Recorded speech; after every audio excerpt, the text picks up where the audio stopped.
उस आदमी ने चांदी का पाउडर खून में डालकर अच्छी तरह मिला दिया।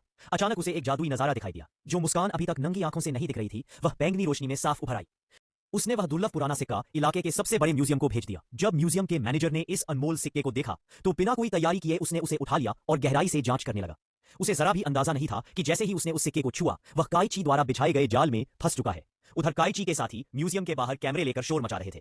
दिखने में तो वे बस हंगामा कर रहे थे, लेकिन असल में वे कैमरे की स्क्रीन से म्यूजियम के हीट सेंसर को एक्टिव कर रहे थे। जैसे ही सेंसर ट्रिगर हुआ, सिस्टम ने अपने आप अमेरिकन इंडिपेंडेंस डिक्लेरेशन को भूमिगत तिजोरी में भेज दिया। मैनेजर को जैसे ही यह खबर मिली, वह तुरंत सेफ रूम पहुंचा और कीपैड खोल दिया।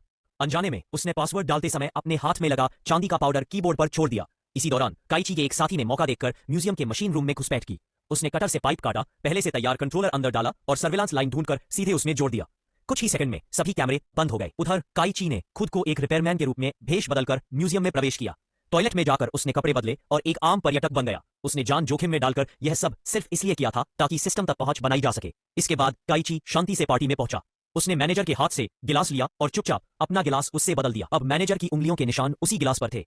मौका मिलते ही काइची टॉयलेट गया, सेल्फ सीलिंग बैग निकाला और फिंगरप्रिंट एक्सट्रैक्टर से निशान निकाल लिए।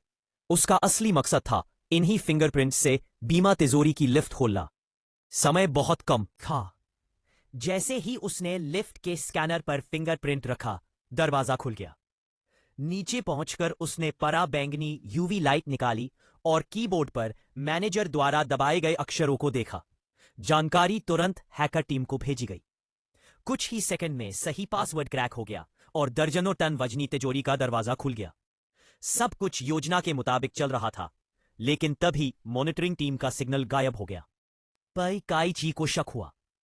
जब वह इंडिपेंडेंस डिक्लेरेशन लेकर निकलने ही वाला था, तभी उसे दूसरे गिरोह के लोग मिल गए। दुश्मन ज्यादा थे, इसलिए काइची को लिफ्ट में छिपना पड़ा। उसने दस्तावेज को जल्दी से छिपाया और भागने की कोशिश की। डायरेक्टर को उस पर शक हो गया, लेकिन उसने उसे रोका नहीं, क्योंकि वह भी जानना चाहता था कि क्या उस पत्थर पे पीछे कोई खजाने का नक्शा है। पर काइची डायरेक्टर को घर ले गया। नींबू के रस और रुई से उसने कागज के पीछे रगड़ लगाई। गरम करने पर अजीब अक्षर उभर आए और जब खास चश्मा लगाया गया तो कागज पर 3D रंगीन नक्शा दिखाई दिया। जांच करने पर पता चला कि खजाना न्यूयॉर्क के एक चर्च से जुड़ा है। लेकिन तभी एजेंट्स ने काइची को गिरफ्तार कर लिया। उस पर इंडिपेंडेंस डिक्लेरेशन चुराने का आरोप लगा और उसे जेल की सजा सुनाई गई। रास्ते में अचानक पुलिस का कम्युनिकेशन फेल हो गया। आसमान से हेलीकॉप्टर उतरा, अफरा तफरी मच गई। एक आदमी जो रिपोर्टर के भेष में था, काइची के पास आया और उसे पानी में कूदने को कहा। पानी में सच में एक आदमी था जिसने उसे ऑक्सीजन दी और अंडर वाटर जेट से बाहर निकाल लिया। बाद में काइची को पता चला कि उसके ही साथी उसे धोखा दे रहे थे और उसके परिवार को बंधक बना लिया था। मजबूरी में काइची को फिर से चर्च जाना पड़ा। वहां एक गुप्त कब्र मिली। अंदर जाते ही लकड़ी की सीढ़ियां टूट गईं। कई लोग गहरे गड्ढे में गिर गए। काइची और डायरेक्टर मुश्किल से बच पाए। आखिरकार एक छुपा हुआ मैकेनिज्म मिला।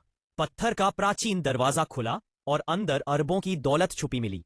लेकिन काइची लालच में अंधा नहीं हुआ। उसने वह सारा खजाना म्यूजियम को दान कर दिया। बदले में म्यूजियम ने उसे एक आलीशान विला भेंट किया और कहानी के अंत में काइची ने डायरेक्टर के साथ एक सुखी और शांत जीवन